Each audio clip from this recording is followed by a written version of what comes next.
Huwag kayong pupunta ng mag-isa sa gubat. Masyadong mapanganib kapag hindi nyo kabisado ang lugar. Wika ni Mang Romulo.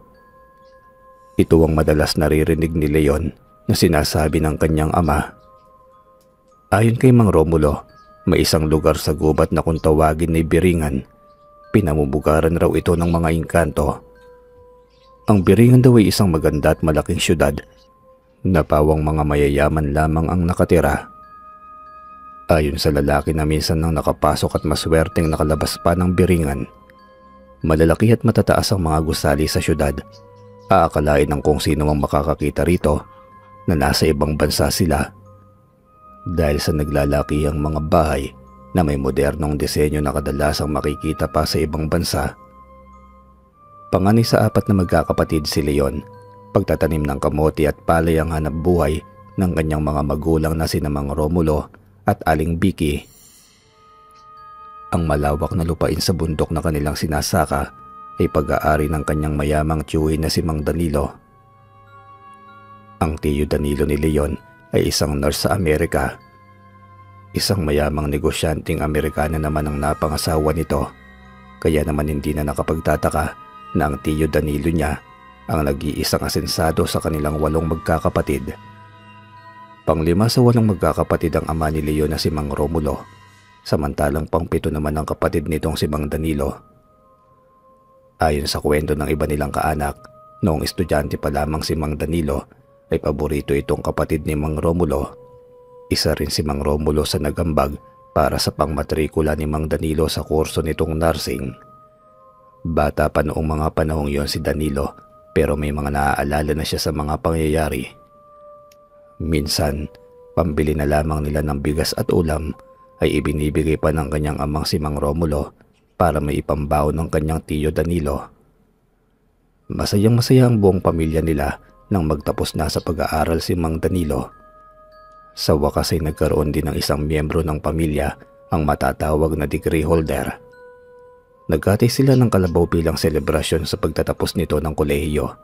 Hindi nag-aksaya ng panahon si Mang Danilo nang makapasa ito ng board exam at makakuha ng lisensya. Kaagad itong nag-apply sa abroad at hindi naman ito nabigo dahil natanggap agad siya bilang nurse sa isang malaking ospital sa Amerika. Inasahan na ng mga magulang at buong pamilya ni Mang Danilo na siya na ang mag-aahon sa kahirapan ng kanyang pamilya. Nangako rin itong tutulong sa pagpapaaral sa kanyang mga pamangkin. Sa mga unang taon ay palagi ang nagpapadala ng pera si Mang Danilo sa kanyang pamilya sa Pilipinas. Naipaayos na rin ang bahay ng kanilang mga magulang at nakabili ng mga palayan at kalabaw.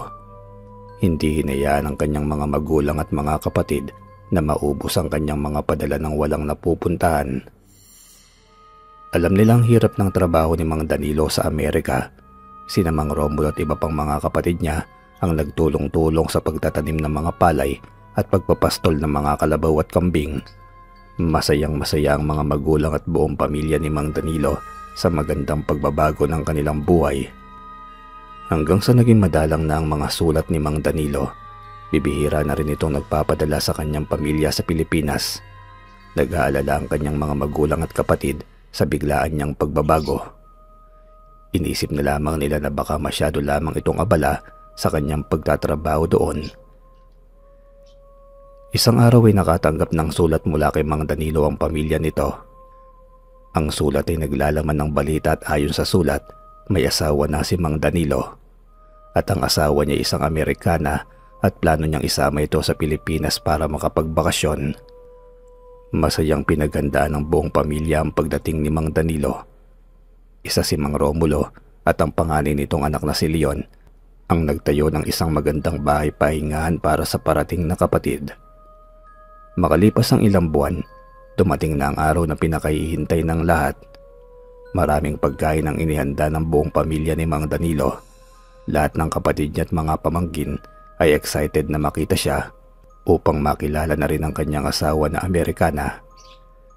Nagulat ang lahat ng pumarada sa harapan ng bahay ng magulang ni Mang Danilo, ang isang napakagarang sasakyan. Bumaba ang isang maganda, maputi at blonde na babae.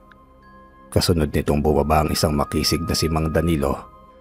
Nagkakandahaba-haba pa ang mga liig ng kanilang mga kapitbahay nang makitang napakalaking ipinagbago ni Mang Danilo. Paano ba naman?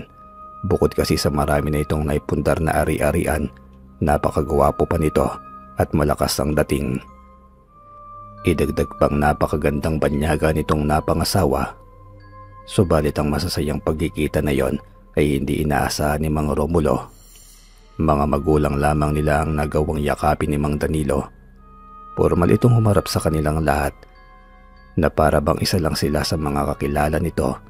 Maging ang mga pamangkin nito ay hindi makapaniwala sa inasal ng tiyuhin. Dama nila ang malaking pagbabago sa ugali at kilos ni Mang Danilo. Nagkatinginan na lamang silang lahat. Saglit lamang na pinakilala ni Mang Danilo ang asawa niyang Amerikana sa kanyang pamilya. Pagkatapos ay pinapasok na niya ito sa loob ng kwarto na ginawa ni Mang Romulo at Leon para sa kanya. Simpleng kumustahan lamang ang nangyari na para bang hindi lumipas ang mahigit 1 dekada na hindi sila nagkita. Animoy pinandidirian na sila ni Mang Danilo at maging sa paraan ng pagkain nito ay may pagmamadali na para bang ayaw sila nitong kasalo. Pagkatapos ng kainan ay nagpaalam na itong magpapahinga. May pahabol pa itong salita sa mga kapatid na may mahalaga daw silang pag-uusapan kinabukasan. Kitang-kita ni Leon kung paanong umiiyak ang kanyang ama. Alam niyang hindi iyon ang inaasahan nitong magiging pagtrato sa kanila ng tiyuhin niyang si Mang Danilo. Sa edad na 15 nakaramdam ng hinanakit si Leon para sa kanyang tiyuhin. Hindi lamang ang anyo nito ang binago ng pananatili nito sa Amerika, gayon din ang ugali nito na parang ibang-iba na rin. Dahil sa sama ng loob at matinding awa sa kanyang ama, kinuha ni Leon ang matalas na itak na pag-aari ni Mang Romulo. Sinilip muna niya ang ama sa likod bahay nila. Nakita niya na umiinom itong mag-isa. Nagmamadali niyang nilisan ang kanilang bahay nang hindi man lamang nagpapaalam. Umiiyak si Leon habang binabagtas ang 100. Hindi niya alam kung saan ito patungo, na malaya na lamang niya na nasa gitna na pala siya ng gubat. Sa edad ng 15 anyos ay noon lamang niya narating ang parteng iyon ng gubat. Sa patuloy niyang paglalakad ay nakarating na si Leon sa isang bahagi ng gubat na may naglalaki ang puno. Napakunot noo ang binatilyo tuminto sa paglalakad. May nakita siyang katawan ng isang puno na nakatumba sa lupa. Dahan-dahan siyang umupo at nagmasid sa paligid.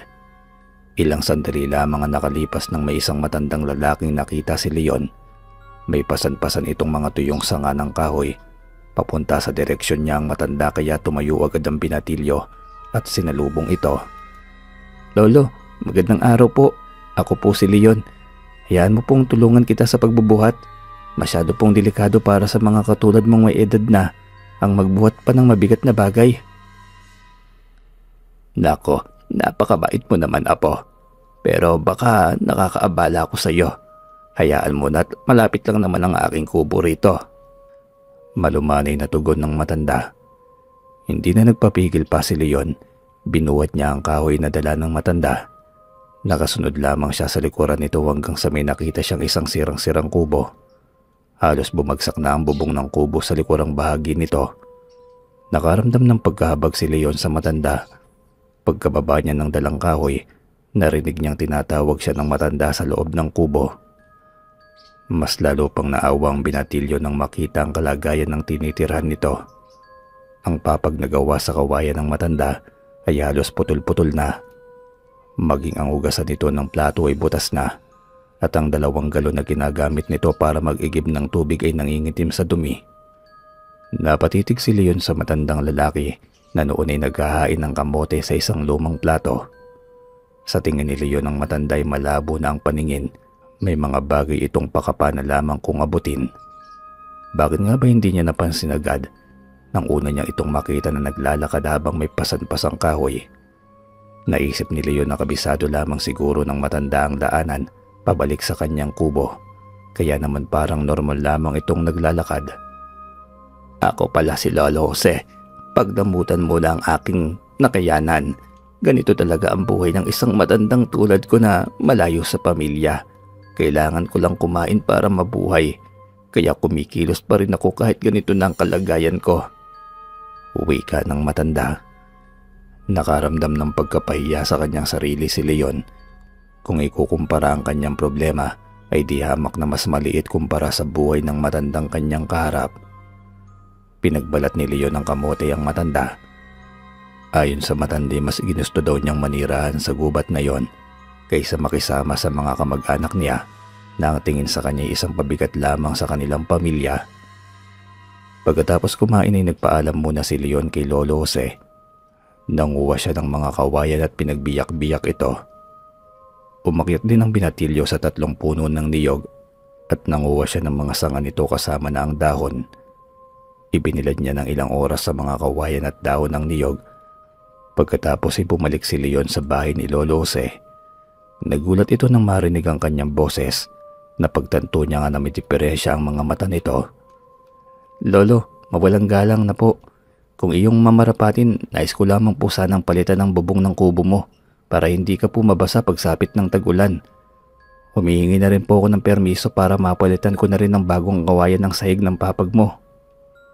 Pagpapaalam naman ni Leon. Naluluha namang tumango at nagpasalamat ang matanda. Bago mag-alas 3 ng hapon ay natapos na si Leong palitan ang bubong ng kubo. Ganon din ang sahig ni Lolo Jose. Pinag-igib na rin niya ito ng tubig at tinambakan ng kahoy panggatong. Ang huling ginawa ng binatilyo ay nanguha ng mga prutas at gulayin. Lubos ang pasasalamat ni Lolo Jose sa kabutihang loob ng binatilyo. Masayang nagpaalam si Leon kay Lolo Jose na noon ay umiiyak sa labis na katuwaan. Bago umalis si Leon ay tinawag siya ni Lolo Jose. May ibinigay sa kanya ang matanda. Isang maliit at kulay berdeng kabibe. Itago daw niya ito at palaging ilagay sa kanyang bulsa kahit saan man siya magpunta. Dagdag pa ni Lolo Jose kapag kailangan daw ng tulong o makakausap ng binatilyo, hawakan lamang daw ni Leon ang kabibe. Itapat lamang nito sa bibig at banggitin ang pangalan ng matanda. Nahihiwagaan man ay kinuha ni Leon ang berdeng kabibe. Nagpasalamat siya sa matanda at nagpaalam na umuwi na. Walang kamali-mali ang binatilyo kung sino ang kanyang tinutulungan.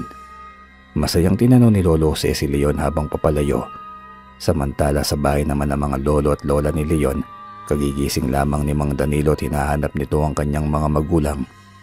Hinagilap niya ang kanyang tsinelas at nagmamadaling pumunta sa sala. Naabutan ni Mang Danilo ang 2 matanda sa sala. Abala ang mga ito sa pananahi ng mga kortina. Sinulyapan lamang siya ng mag-asawa. Pagkatapos ay nagpatuloy na sa pananahi. Napansin ni Mang Danilo na parang may kakaiba sa kinikilos ng kanyang mga magulang. Animoy hindi masaya ang mga ito na makita siya. Kaya naman kinumpronta ni Mang Danilo ang 2 matanda. Samantalang mahigit 1 dekada siyang nawala at alam niyang hindi rin naman siya naging pabaya sa pagpapadala ng pera sa mga ito. "Inay, Itay, may problema ba tayo? Bakit parang hindi kayo masaya na umuwi ako para makasama kayo? At isa pa, bakit nananahi pa rin kayo ng mga kortina? Saan ba napunta lahat ng pinapadala ko sa inyong pera? O baka naman nakulangan pa rin kayo sa mga pinapadala ko?" Nakapamaywang na tanong ni Mang Danilo. Parang nilalamutak ang puso ng 2 matanda sa mga naririnig sa kanilang anak. Hindi nila akalain na malaki na nga ang ipinagbago nito. Hindi na nagawa pang sumagot ng mag-asawa. Biglang bumukas ang pintuan at dire-diretsyong pumasok ng pasuray-suray si Mang Romulo. Umupo ito katabi ng kanilang mga magulang at tahimik na sumulyap sa kapatid. Dahil sa bigla nitong pagpasok ng hindi man lamang kumakatok, nang galaiti sa galit si Mang Danilo. Nakapamaywang nitong hinarap ang kapatid. Sinaway ni Nanay Dalin na kanilang ina, subalit tuloy pa rin sa pagsasalita si Mang Danilo. "Kuya Romulo naman, kaya hindi na nagbago ang takbo ng pamumuhay ninyo eh. Hanggang ngayon umiinom ka pa rin. At nagpakita ka pa talaga dito, kahit alam mong may bisita tayo. Ano na lang ang sasabihin ni Mika kung makita ka niya sa ganyang kalagayan mo?" Singhal ni Mang Danilo. Dahil sa pangungutya at pangmamaliit ng sariling kapatid, hindi na nakapagpigil pa si Mang Romulo. Ibinalik niya ang lahat ng panunumbat ni Mang Danilo sa kanya at sa kanilang mga magulang. Pinaalala niya na hindi makakapagtapos ito sa pag-aaral kung hindi dahil sa pagtulong-tulong nilang magkakapatid at kanilang mga magulang. Sinabi rin ni Mang Romulo ang palayan, mga kalabaw at kambing na binili nila upang hindi masayang ang perang pinaghirapan nito sa abroad. Dahil sa sama ng loob ay naabutan ni Leon ang ama na naninikip ang dibdib. Inaatake sa puso si Mang Romulo. Ngunit sa halip na tulungan ng kapatid dahil isa itong nurse, ay nagmamadaling umalis si Mang Danilo at sinalubong ang papalabas na sa kwarto na asawa nitong si Mika. Nakomataw si Mang Romulo.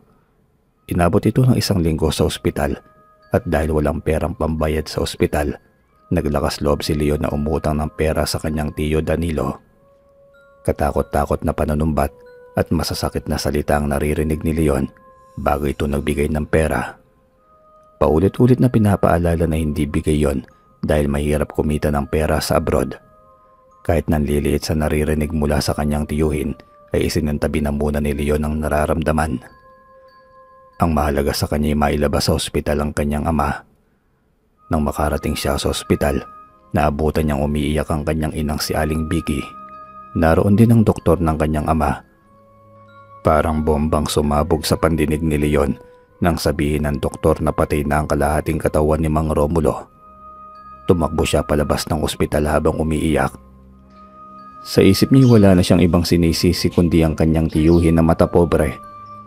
Isinumpa ni Leon ang kanyang sarili na balang araw ay hihigitan pa niya ang yaman ng kanyang tiyuhin. Pagkatapos maiuwi nilang mag-ina si Mang Romulo, naging bisita nila si Mang Danilo. Kasama nito ang isang tiyahin niya na si Aling Esther. Inakala ni Aling Vicky at Leon na kukumustahin man lamang ni Mang Danilo ang kanyang kuya Romulo, subalit hindi man lamang nito nagawang silipin ang kalagayan ng kanyang kapatid.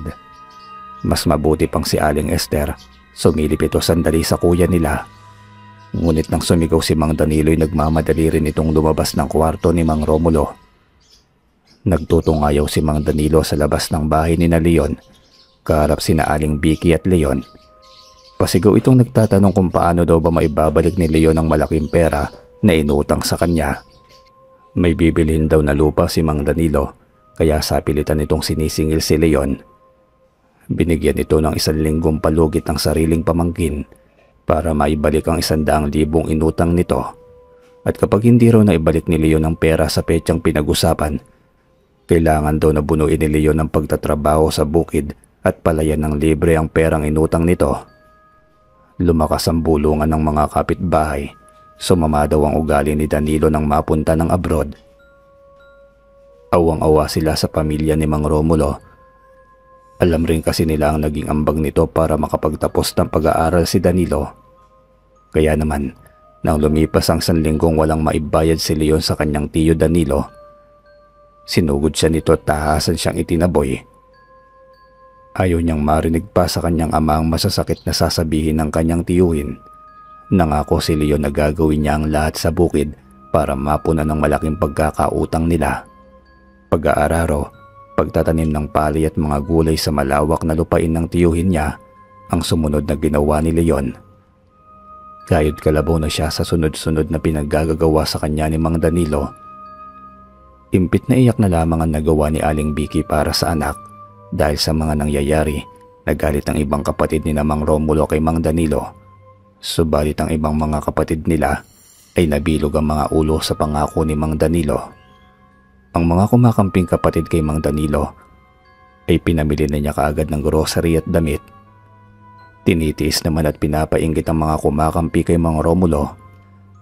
Dahil sa hindi magandang pag-uugali ni Mang Danilo, tuluyan ang lumayo sa kanya ang mga loob ng mga magulang niya. Napilitan ng lumipat sa bahay ni na Leon ang kanyang lolo at lola. Dahil malaki ang nagastos ni Mang Danilo sa pagpapaayos ng bahay, kaya sila na lamang ang umalis doon. Nagpupuyo sa galit ang kalooban ni Leon hanggang sa gitna ng kanyang pag-aararo kahit tirik na tirik ang araw. Nakaramdam siya ng panghihina at panlalabo ng kanyang paningin. Ngunit bago pa siya mawalan ng malay, nagawa niyang kuhain ang berdeng kabibe na ibinigay sa kanya ni Lolo Jose. Itinapat niya ito sa kanyang bibig. Pagkatapos itinawag niya ang pangalan ni Lolo Jose. Kahit nanghihina na ang kanyang boses, tuluyan nang nawalan ng malay si Leon. Wala siyang kaalam-alam na may sumalugad sa kanyang katawan bago ito tumama sa lupa. Madilim na ang paligid nang magising si Leon. Tinawag ni Leon ang kanyang ina na si Aling Vicky, subalit gulat na gulat siya nang makita ang nag-aalalang buka ni Lolo Jose ang bubungad sa kanya. May dala itong isang mangkok. Nakita ni Leo na umuusok pa ang laman nito. Tanda na bagong luto ang nilalaman ng mangkok na yon. Maingat na inilapag ni Lolo Jose sa kanyang harapan. Napabalikwas naman ng bangon si Leon, subalit kaagad ding bumalik sa higaan dahil napakasakit pala ng kanyang ulo at katawan. "Gising ka na pala, apo. Kumain ka na muna at magpahinga. Huwag mong piliting tumayo at kumilos. Nasobrahan ka sa pagod sa pagtatrabaho sa bukid ng tiyuhin mong walang puso." Tila ba may galit na boses na wika nitong si Lolo Jose. Inabutan siya ni Lolo Jose ng isang baso ng tubig. Bigla namang tumunog ang tiyan ni Leon. Hinalo-halo niya ang laman ng mangkok. Pinagpira-pirasong kamote na may sahog na gabi ang kanyang nakita.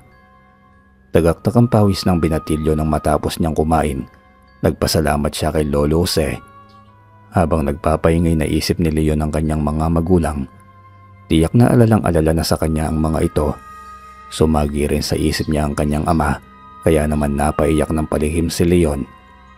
Samantala, sa bahay ni na Leon, tarantang-taranta ang kanyang inang si Aling Vicky at kanyang mga lolo at lola. Wala pa ring malay ang katawan ni Leon. Naabutan ni Aling Vicky sa bukid na walang malay si Leon. Inaapoy rin ito ng lagnat. Nagtawag si Aling Vicky ng ilang kamag-anak para buhatin si Leon pauwi. 3 araw nang nakararaan ngunit wala pa ring malay ang binatilyo. Nagpasya na silang isugod sa ospital si Leon kahit na wala silang daladalang pera. Matapos suriin ng doktor, sinabi nito na simpleng trangkaso lang naman ang dumapo kay Leon. Ang dahilan kung bakit hindi pa ito nagigising ay nasobrahan ang katawan nito sa trabaho. Para hindi na lumaki ang babayaran, napilitan na lamang silang iuwi sa bahay ang binatilyo. Nang mabalitaan ito ni Mang Danilo'y minasama pa nito ang nangyari sa pamangkin. Nagpapanggap lamang daw na may sakit si Leon para hindi mautosang magtrabaho sa bukid. Hindi nakatiis si Mang Danilo, dinalaw nito ang pamangkin. Mabuti na lamang at nakaalis na ang asawa niyang si Mika. Sinadya niyang maunang paalisin ng asawa niyang si Mika para hindi na masaksiyan nito ang kanyang mga ginagawa.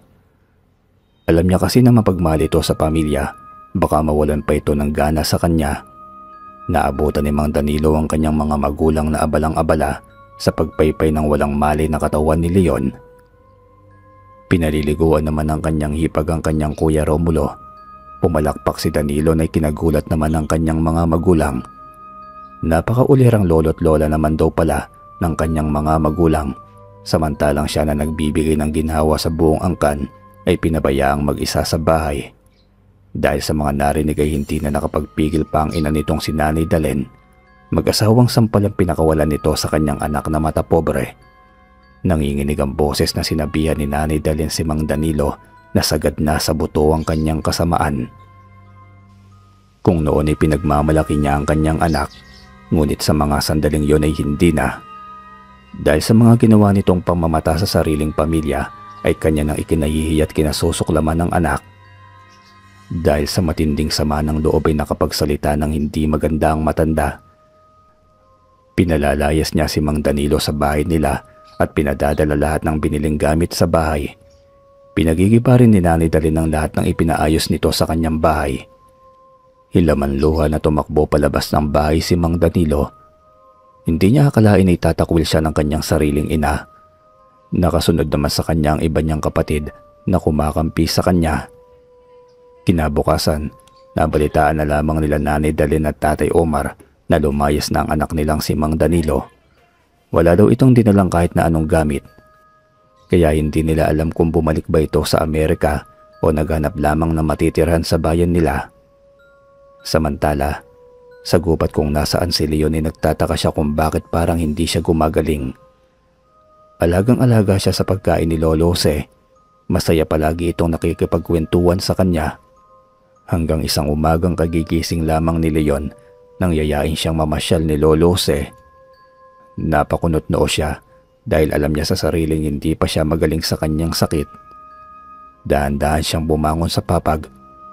Nagulat si Leon nang makatayo siyang bigla. Nawala bigla ang nararamdamang sakit ng ulo at katawan na para bang nagdahilan lamang ng sakit niya. Nang makalabas ang binatilyo sa kubo, Ang gaan-gaan ng kanyang pakiramdam. Naunang naglakad sa kanya si Lolo Jose. Sinubukan itong alalayan ni Leon ngunit sinabi ng matanda na kaya naman niyang maglakad. Malayo-layo na ang nilalakad nila nang may namataan si Leon na isang malaking sawa. Nakaharang ito sa kanilang daanan.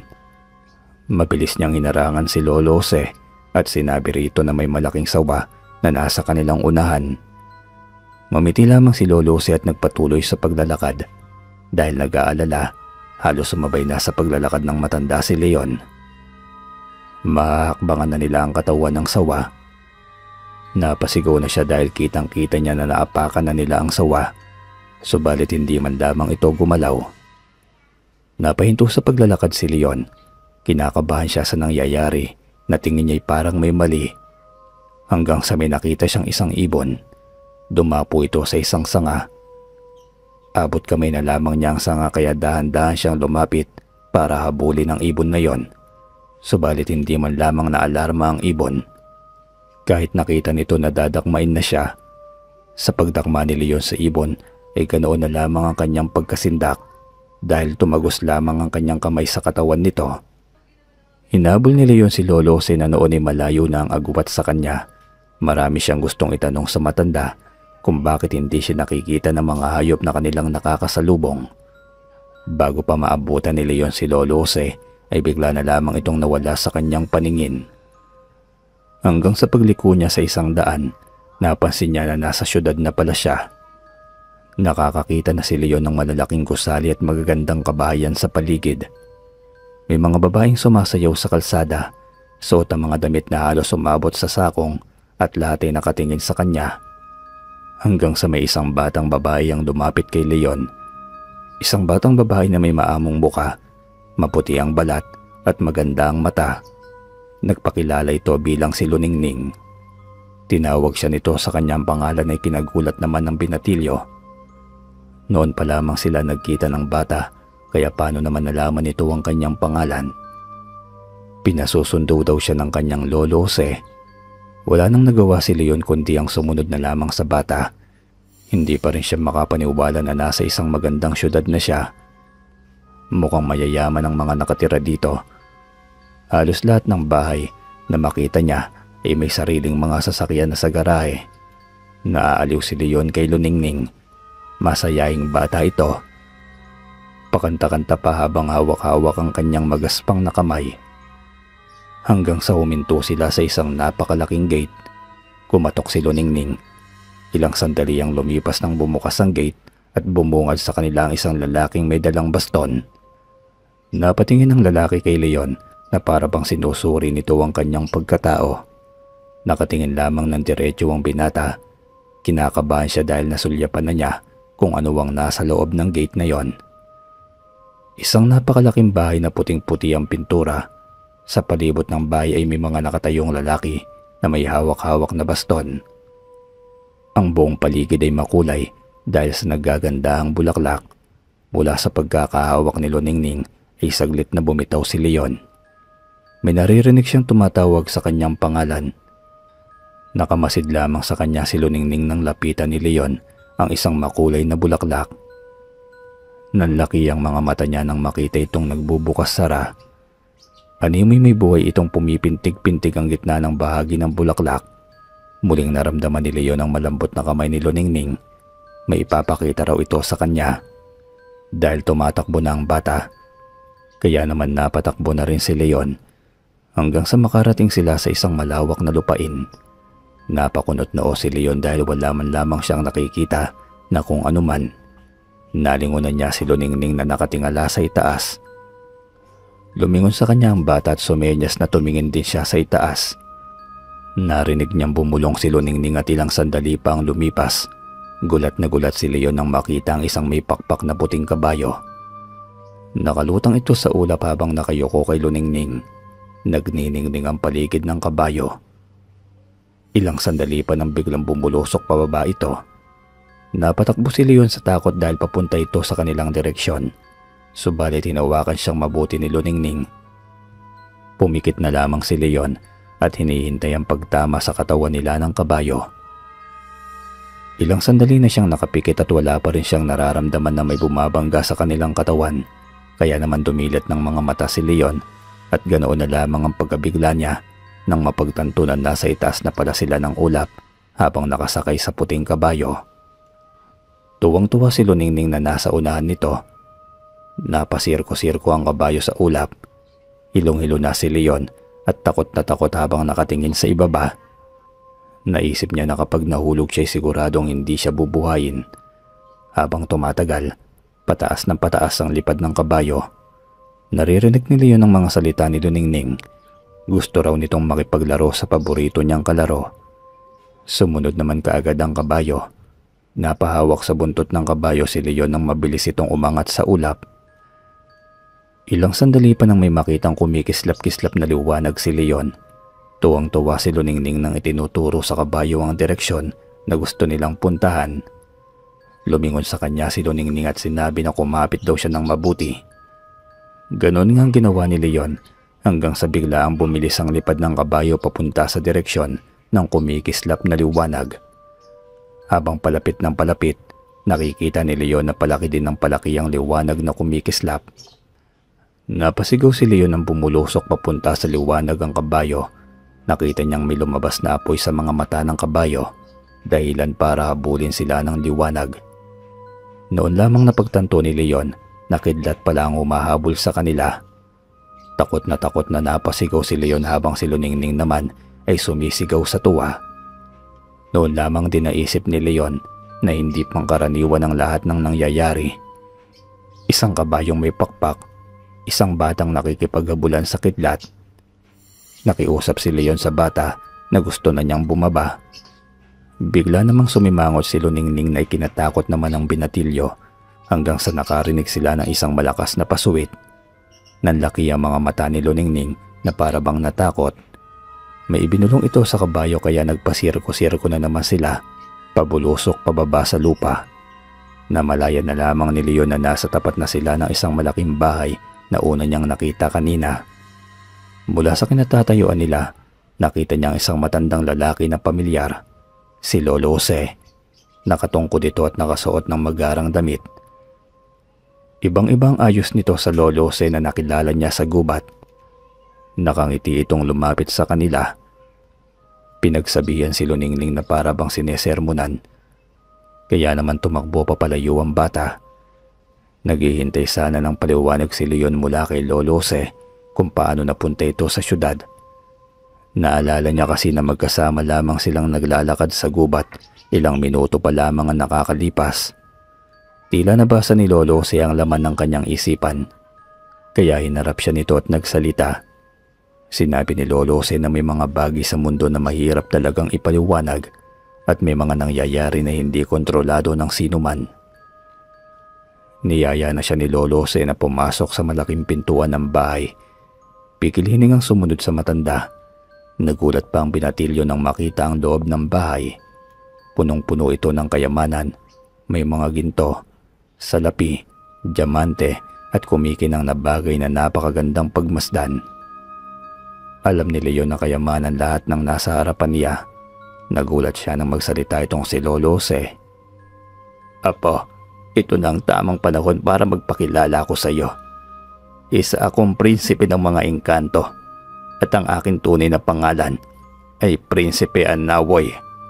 Nakasanayan ko nang maglakbay sa labas ng aming mundo upang maghanap ng mga taong may busilak na kalooban. Piling-pili lamang din ang napupusuan kong tulungan at maswerte ka dahil pinalaki ka ng mga magulang mo na may mabuting puso. Dahil sa pagtulong mo sa akin, sa katauhan ng isang matandang lalaki, gusto kong makaahon kayo ng pamilya mo sa hirap. Kuhanin mo lang lahat ng kaya mong dalhin sa mga kayamanang nasa harapan mo at gamitin mo sa tama upang umangat ang inyong buhay. Uwi ka ni Lolo Jose.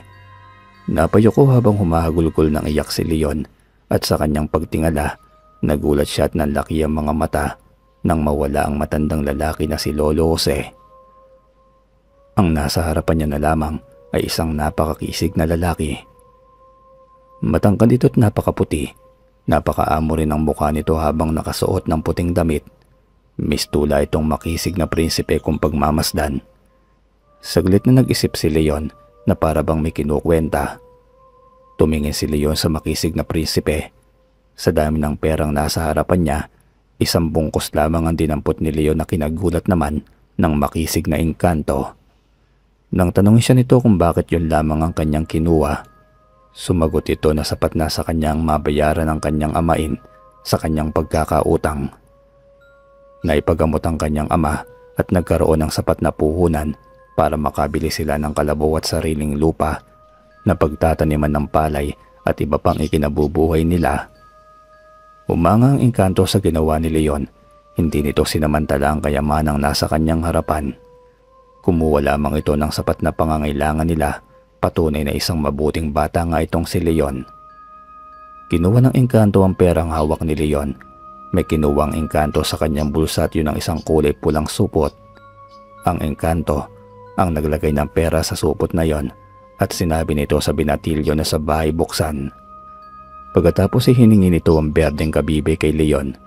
Nagulat naman si Leon na wala ito sa kanyang bulsa. Itinuro ng engkanto ang leeg ni Leon at dahil doon ay nagulat si Leon nang nasa leeg niya pala ito. Ginawa palang kwintas ito ng engkanto noong nasa katawan pa ito bilang si Lolo Jose.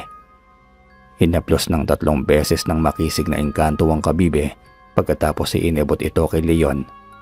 Sinabi nito na kapag nakita na ng binatilyo ang kanyang ama, haplusin lamang ni Leon ng 3 beses ang kabibe, saka bumulong na pagalingin ng kanyang ama. Lumuhod si Leon para magpasalamat sa engkanto ngunit mabilis din siya nitong nahawakan para bumalik sa pagkakatayo.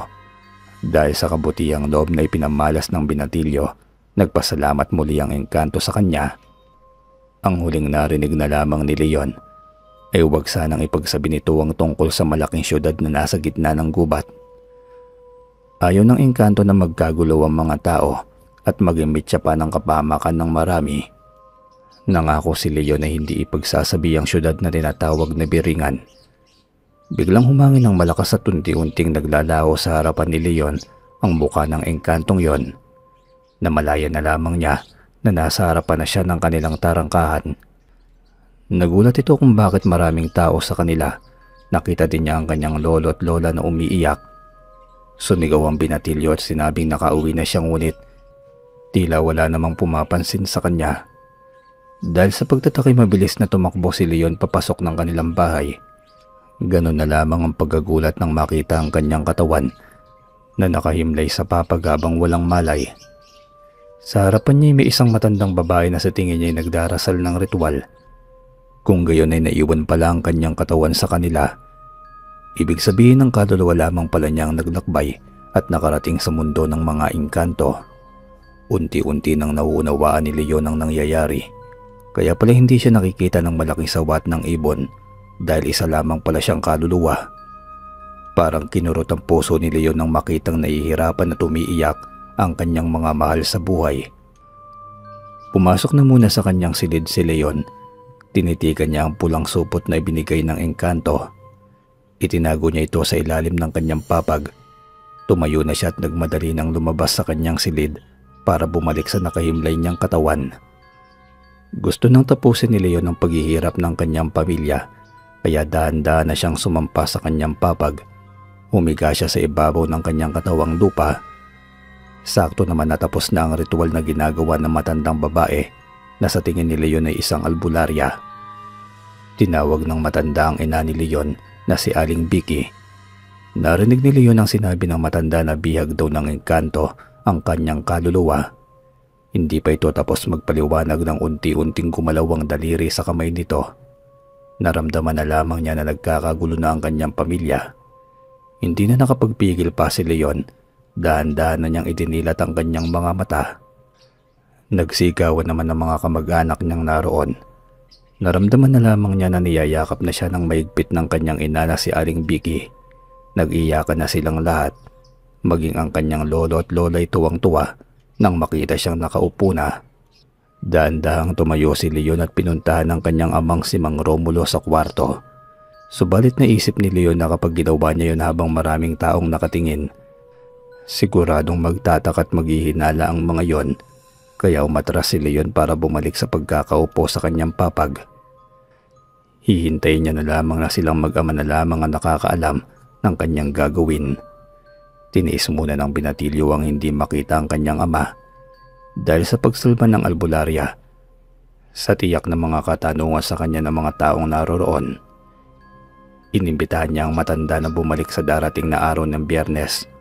Magkakaroon sila ng salo-salo at imbitado ang matandang albularya.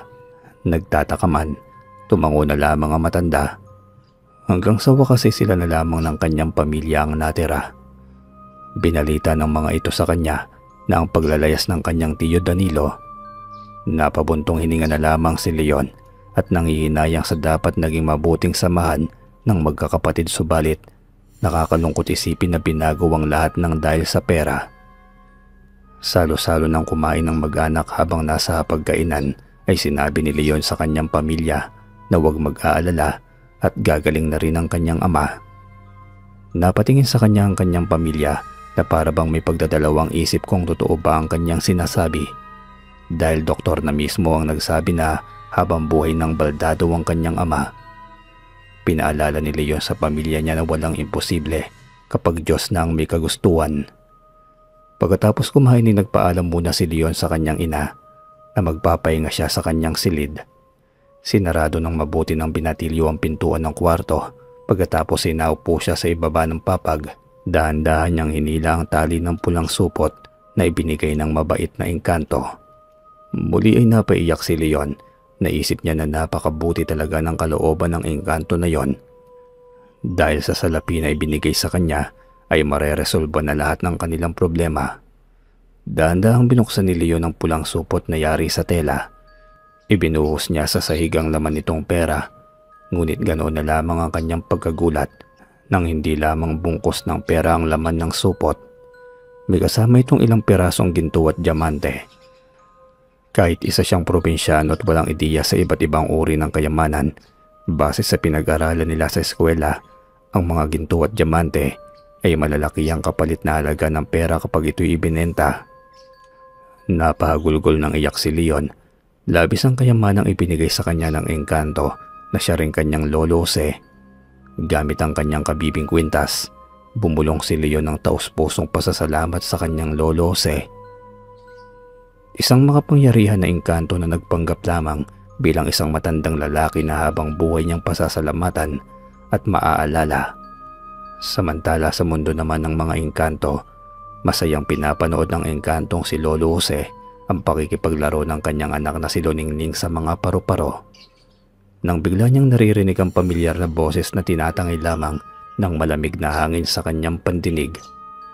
Napangiti ng matamis ang engkanto. Naisip niyang isang araw ay susorpresahin niya si Leon kapag naisaayos na nito ang lahat sa kanyang pamilya. Masaya naman ang kanyang puso dahil may maidadagdag na naman siya sa kanyang koleksyon. Koleksyong mga taong may mabubuting puso sa kabila ng kahirapan sa buhay ay mas pinili pa rin ng mga taong kanyang tinulungan ang tumulong din sa kanilang kapwa nangangailangan.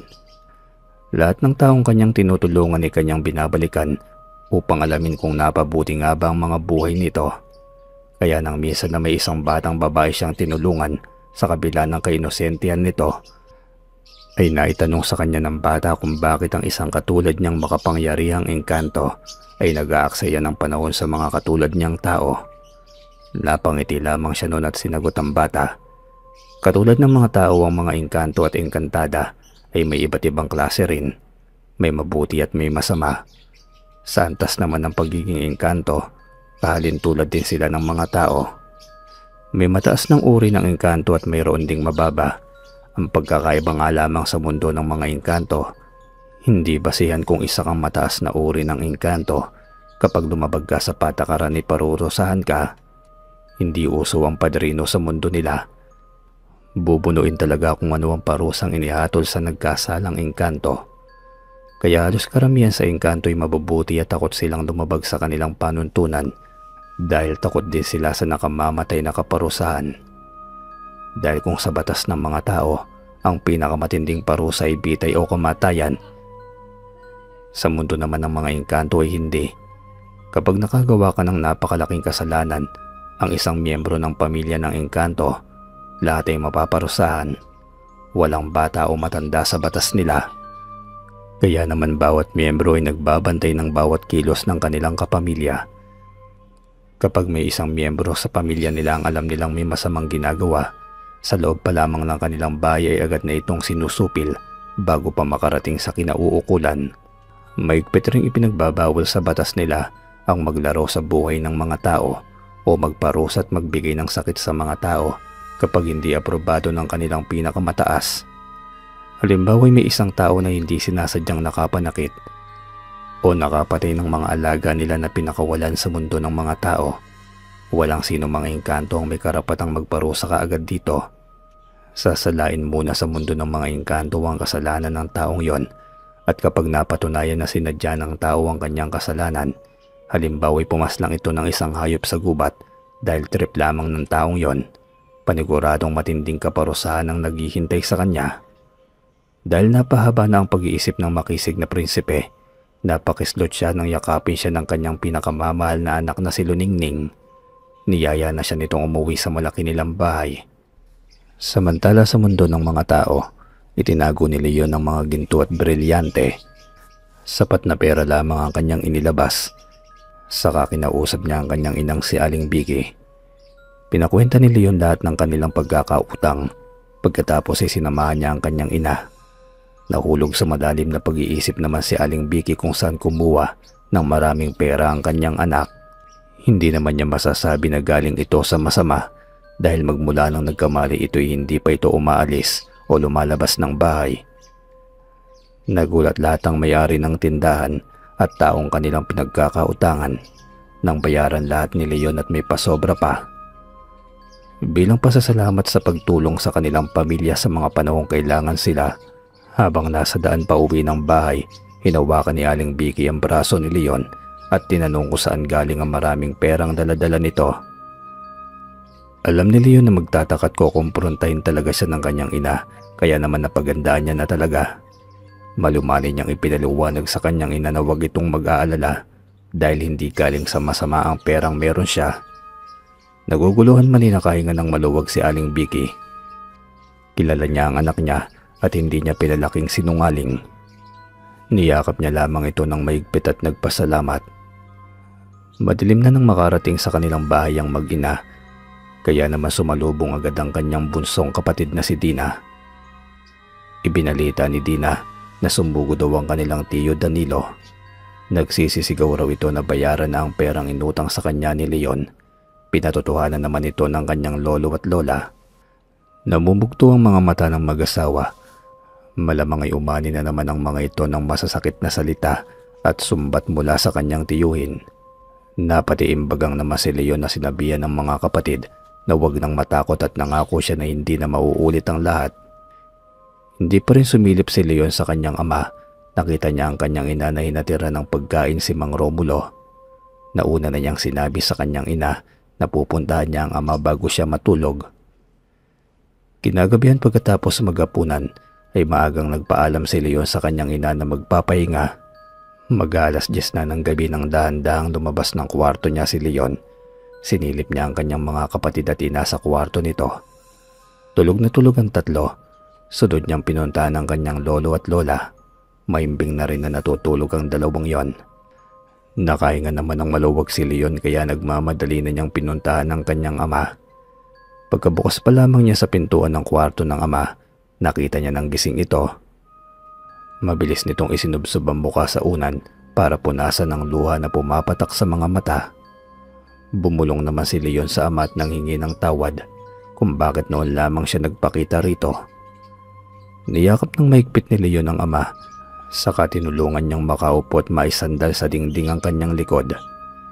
Sinubukan pang magsalita ni Mang Romulo pero hindi nito magawa. Kaya sinenyasan na lamang ni Leon na huwag magsalita. Halata ang pagtataka sa mukha ni Mang Romulo. Maya-maya pa'y dahan-dahang inilabas ni Leon ang nakakwintas sa kanyang leeg na kabibe. Napakunot ng noo si Mang Romulo nang makita yon. Hinagod ni Leon ang kabibe ng 3 beses, saka bumulong na sana'y gumaling na ang kanyang ama sa kanyang sakit. Umupo si Leon sa gilid ng papag. Pinakikiramdaman niya kung may pagbabago bang magaganap sa kanyang ama. Ilang minuto nang nakararaan pero wala pa ring pagbabago. Kaya naman inihiga na ulit ni Leon ang kanyang ama. Pagkatapos dahan-dahan na siyang lumabas ng kwarto nito. Naisipan ni Leon na magpahangin muna sa labas ng bahay. Sinalubong siya ng malamig na hangin na nanonood sa kanyang kalamnan. Naupo si Leon sa upuang kawayan sa labas ng pintuan pagkatapos ay tumingala siya sa itaas. Naaalala niyang batang si Luningning at ang hindi niya malilimutang pagsakay niya sa likod ng alaga nitong kabayo na may pakpak.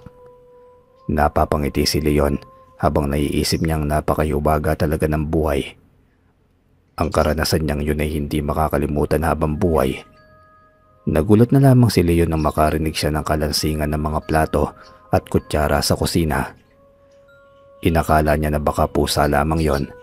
Mahilig mamungkal ng kaldero ang alaga nilang pusa. Kaya naman tumayo siya para tignan ng ingay. Baka kasi magising pa ang mga kasama niya sa bahay. Papasok na siya sa bahay nang makasalubong naman niya sa sala si Aling Vicky. Nagtataka ito nang makita siyang galing sa labas. Nagtatanong din ito kung ano ang maingay sa kusina. Nasagot ang tanong nila nang bumungad sa pintuan ng kusina ang nakatayo ng si Mang Romulo. May hawak itong isang platong kanin na may papaya. Napalingon silang mag-ina nang may humagulgol sa likuran nila. Nakita nila ang kanyang lola na umiiyak habang tinitignan ng anak na nakatayo. Niyaya silang kumain ni Mang Romulo at dire-diretso na ito sa mesa. Tila gutom na gutom nga na nilalantakan ng pagkain. Napaiyak na rin si Leon at hindi makapaniwala na magaling na nga ang kanyang ama. Muli ay nagpasalamat siya ng pabulong kay Lolo Jose, ang engkantong prinsipe. Kinabukasan, nagulat ang mga kamag-anak at kapitbahay ni Leon nang makita silang mag-ama na magkasama. Umugong na naman ang bulungan sa sunod-sunod na magagandang nangyari sa pamilya. Pinuntahan nila ang kanyang tiyo Danilo. Naabutan nila itong bihis na bihis. Gulat na gulat ito nang makita na magaling na ang kanyang kapatid na si Mang Romulo. Umismid agad ito sa mag-ama at bago pa makapagsalita ng hindi maganda ang tiyuhin, inilapag na ni Leon ang sobre na may lamang pera. Hindi naman makapaniwala si Mang Danilo na tila nag-iisip pa ng hindi maganda kung saan kinuha ni Leon ang ganoong kalaking pera. Kinuha naman ni Mang Danilo ang sobre at pinagtiyagaan talaga itong bilangin. Nanlaki ang mga mata ni Mang Danilo dahil alam niyang 100,000 piso lamang ang utang ni Leon, pero dinoble nito ang ibinayad sa kanya. Maging si Mang Romulo ay nagtataka rin sa kanyang anak, ngunit mas pinili na lamang niyang manahimik. Nagsinungaling na lamang si Leon na may mayamang tao ang nagpautang sa kanya kaya nagkaroon siya ng maraming pera. Nagpasalamat na rin ang binatilyo sa pagpapautang ng kanyang tiyuhin. Itinanong na rin ni Leon sa tiyuhin kung baka sakaling ibinebenta nito ang mga lupain at mga hayop ay sabihin lamang sa kanya.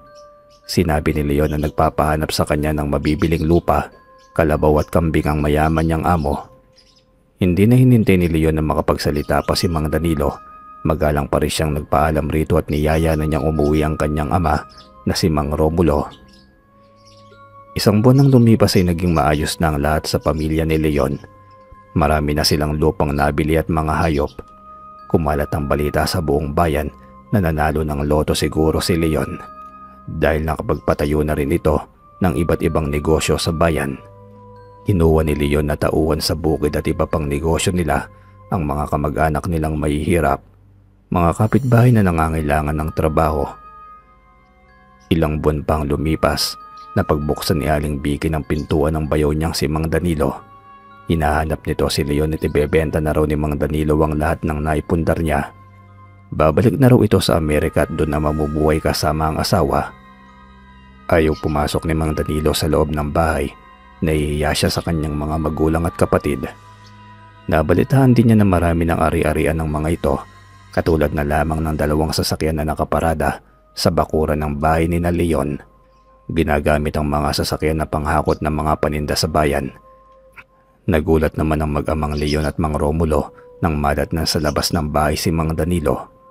Pinapasok nila ito ngunit agad ding tumanggi. Pinaghanda sa plato ni Mang Romulo ng mainit na tinapay na dala nila ang kapatid at tinimplahan ng malamig na melon juice. Iyang-hiya si Mang Danilo sa ginawa niya sa kuya niya Naisip niya na kahit puro kawalang hiyaan ang kanyang ginawa, heto't kabutihan pa rin ang isinusukli sa kanya. Napaiyak si Mang Danilo. Yun pa rin ang kanyang Kuya Romulo, katulad pa rin noong maliit siya hanggang sa nagbinata. Masikaso ito sa kanya dahil siya ang paborito nitong kapatid. Hindi na nakapagpigil pa't niyakap ni Mang Danilo ng mahigpit ang kapatid at paulit-ulit na humingi ng tawad. Umiiyak na rin ang kanilang mga magulang na nakakasaksi sa nangyari. Niyakap rin pabalik ni Mang Romulo ang kapatid at sinabi na kinalimutan na nila ang pangyayaring yon. Kahit nagbago ang isip ni Mang Danilo at binawi ang sinabi na ibebenta lahat ng naipundar niya kay Leon, sinabi ni Leon na nakahanda na ang pambayad ng kanyang mayamang amo. Mula sa lupain, alagang kalabaw at kambing, lahat yun ipinayaran ng malaking halaga ni Leon. Ayaw niya na magkaproblema pa sa mga susunod na panahon. Sinabi din niya sa kanyang tiyuhin na huwag magatubiling magbakasyon at tumuloy sa kanilang bahay kapag gusto nito. Bukas palagi ang kanilang bahay para rito. Bumuhos ang luha sa buong mag-anak ng araw na yon. Nagpapasalamat din sila dahil sa uli ay nagising na rin si Mang Danilo. Napatunayan niya na ang yaman ay hindi dapat sinasamba, hindi rin dapat ginagamit para paniwalain ang sarili na mas nakakaangat ka sa ibang tao kapag mayaman ka na. Walang kamali-mali si Mang Danilo na alam na ng kanyang pamilya na hindi naman talaga siya babalik sa Amerika. Kaya niya binebenta ang lahat ng ari-arian niya dahil may malubha itong sakit. Nangangailangan ito ng malaking halaga dahil sa sakit nitong kanser. Hindi niya alam na may mga dalubhasang doktor nang kinausap si Leon para gamutin siya. Unti-unting nanghina si Mang Danilo at sa mga sandaling kinailangan niya ng tulong upang mag-asikaso sa kanya, nandyan ang kanyang mga magulang at kapatid at mga pamangkin. Halos araw-araw na umiiyak si Mang Danilo. Paulit-ulit na humihingi ng tawad sa lahat ng kanyang ginawa. Tunay nga na kahit gaano ka pa kayaman, kaganda o kasikat na tao, kapag ginising ka ng Diyos sa mali mong gawain, ay walang magagawa ang anumang yaman sa mundo para ikaw ay mapagaling. Mula sa kinauupuan sa ilalim ng mayabong na puno ng mangga, malungkot na nakatingin sa malawak niyang lupain si Leon. Simula na magkasakit ang kanyang tiyo Danilo, palagi niyang nakikitang malungkot ang kanyang ama. Dahil presko ang hangin na dumarampi sa katawan ng binata na si Leon, nakaramdam siya ng matinding antok. Hanggang sa namalayan na lamang ni Leon na nasa isang madilim na lugar siya. Nasa harapan siya ng isang malawak na ospital. Kitang-kita niya na may kadiliman sa labas ng ospital, ganon din sa bawat palapag na kanyang nakikita. Mula sa kinatatayuan ay naririnig niya ang mga daing, sigaw ng panaghoy at paghihirap. Nakaramdam tuloy ng takot si Leon. Gusto na niyang makalayo na sa lugar na yon. Ayaw niyang makarinig ng mga taong nakakaranas ng hirap. Subalit biglang may isang pamilyar na boses ang tumawag sa kanya. Bahaw ang boses na para bang nagmumula sa ilalim ng lupa. Pinakinggan niyang mabuti kung saan nagmumula ang boses na yon. Sa loob ng ospital. Naririnig ni Leon ang boses ng kanyang tiyo Danilo. Tumakbo naman ang binata para sumaklolo. Pagkapasok niya sa tila pinaka-ground floor ng ospital, marami siyang nasa lubong ng mga taong nakadamit pang ospital. Kaya alam niya na mga pasyente ang mga ito. May umiiyak, may takot at merong hirap na. Naglalakad pa root pa rito ang mga tao, pabalik-balik habang umiiyak. Tumayo sa gitna ng mga tao si Leon at magmula sa kinatatayo niya kitang-kita niya ang kanyang tiyo Danilo. Nakatayo ito sa malayo at umiiyak habang kumakaway sa kanya. Mabilis na hinawi ni Leon ng mga tao. Hinabol niya ang noon ay mabilis nang naglalakad palayo ng kanyang tiyo. Bigla na lamang nawala sa paningin niya si Mang Danilo. Umiyak nang umiyak si Leon. Alam niyang kailangan nito ng tulong. Hanggang sa nagising si Leon sa malakas na tapik sa kanyang braso. Nakita niya ang kanyang ina na puno ng pag-aalala ang mukha nito. Nagulat si Leon nang ibalita sa kanya ng ina na nag-aagaw buhay na ang kanyang tiyo sa ospital. Napatayo bigla si Leon, kaya pala napanaginipan niya ito. Nagmamadali na niyang niyaya pa uwi si Aling Vicky pagkatapos nagpasama siya sa kanyang ama papunta sa ospital. Nagkakagulo na ang mga nurse at doktor nang dumating ang mag-ama. Mula sa pintuan ng kwarto'y nasilip ni Leon na isinasalba ng doktor ang buhay ng kanyang tiyo Danilo. Nalingunan ni Leon ang kanyang ama na umiiyak na hindi may kakaila na mahal nga nito ang kapatid. Hindi sinasadya na napahawak si Leon sa kanyang suot-suot na kwintas ang kabibe na mula kay Lolo Jose. Nagpaalam sandali si Leon sa kanyang ama na pupunta lamang ng banyo. Pagdating sa loob ng banyo, hinawakan niya ang kabibe. Tinawag niya ang pangalan ni Lolo Jose at humingi ng tulong. Nagmakaawa si Leon na tulungan siya ni Lolo Jose para gumaling sa sakit ng tiyuhin. Samantala, kasalukuyang namamahinga ang makisig na prinsipe ng mga engkanto na si Prinsipe Anauboy. Mula sa kanyang katauhan bilang Lolo Jose ay narinig niya ang isang pamilyar na boses. Sa paulit-ulit nitong pagbanggit ng kanyang pangalan ay tuluyan nang nawala ang kanyang antok. Tumayo ang engkanto agad na tinungo ang salamin ng buhay.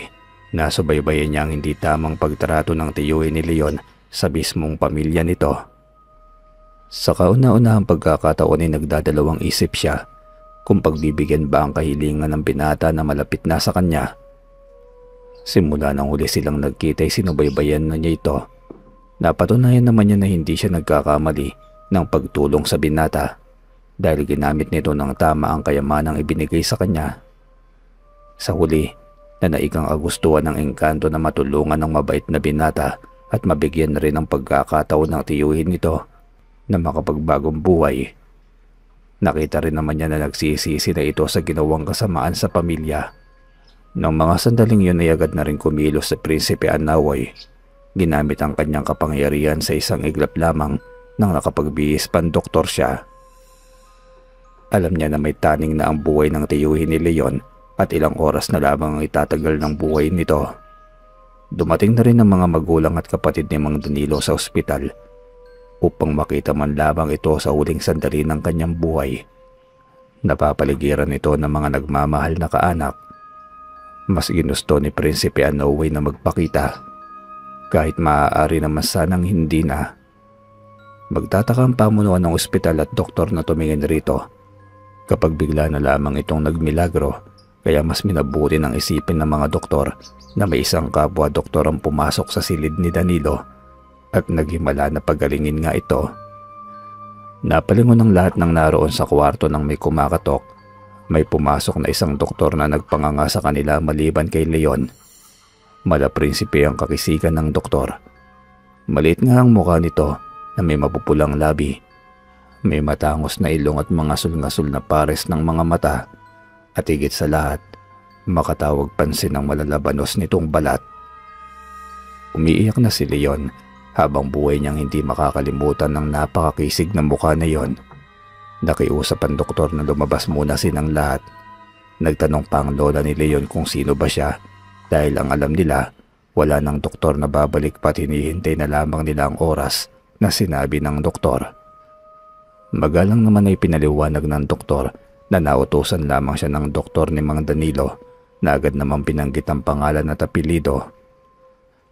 Mabuti na lamang at nagawa niya ng paraan sa kanyang isipan nang hawakan niya ang kamay ni Mang Danilo. Nakita niya ang pangalan ng huling doktor na humawak rito. Naniniwala naman si lola ni Leon na humingi ito ng pasensya.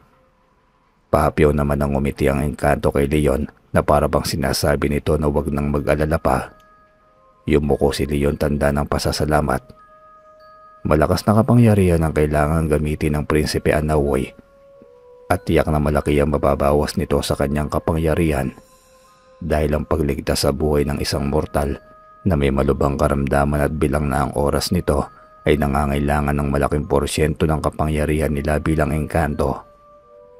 Hinila ni Prinsipe Anauboy ang tela na nagtatakip sa mga doktor at pasyente kapag may operasyon. Itinapat niya ang kanyang kanang kamay sa dibdib ni Mang Danilo kung saan ito may kanser. May mainit na liwanag ang lumabas sa kanyang palad at ilang sandali ang lumipas ito magaktak ang pawis ng engkanto. Ramdam naman ni Prinsipe Anauboy na may nurse na parating sa kwarto. Paliko ito sa isang pasilyo at bago pa makarating ang nurse sa kwarto ay mabilis nang natapos ng engkanto ang pagpapagaling sa pasyente. Pagkalabas ni Prinsipe Anauboy sa kwarto ni Mang Danilo Sinabi niya sa pamilya nito na tapos na siya sa pag-check ng pasyente. Nagmamadali naman na pumasok ang mga kamag-anak sa loob. Samantala habang naglalakad ang babaeng nurse na parating, kitang-kita niya ang isang doktor na kalalabas lamang sa pintuan ng kwarto ng pasyente na bilang na lamang ang oras. Napakunot noo ang nurse kung sino ang doktor kaya nagmadali na itong pumasok sa loob. Mabilis namang sinundan ni Leon ng engkanto. Naabutan niya ito palabas ng pintuan ng ospital. Dahil medyo nangihina na ang prinsipe, mabilisan niyang sinabi kay Leon na kailangan nilang mailabas ang pasyente bago matapos ang oras na sinabi ng doktor. Pagkatapos magpasalamat ay mabilis na tumakbo pabalik sa kwarto ng tiyuhin si Leon. Nagulat ang mga kamag-anak niya nang sabihin niya na ilalabas na ang kanyang tiyo Danilo. Sinabi ni Leon na siya ang mananagot sa lahat. Pagkatapos, pinirma ng mga papeles para sa paglabas ng tiyuhin. Binayaran na rin ng buo ni Leon ang napakalaking halaga. Hindi makapaniwala ang buong pamilya na sinolo ni Leon na bayaran ang lahat ng bil sa ospital. Sa kabila ng katotohanan na may sarili ding pera si Mang Danilo, sa wakas ay maayos na nilang naiuwi sa bahay ng kanyang mga magulang si Mang Danilo. Lahat ng kamag-anak nila ay naroon maging ang mga kapitbahay. Kalat na sa lugar nila ang sakit ni Mang Danilo at ang pagkakaroon ng taning ng buhay nito. Nakiusap naman si Leon na hanggat maaari ay ang mga kamag-anak lamang ang nasa loob ng bahay. Nauunawaan naman ng mga kapitbahay nila.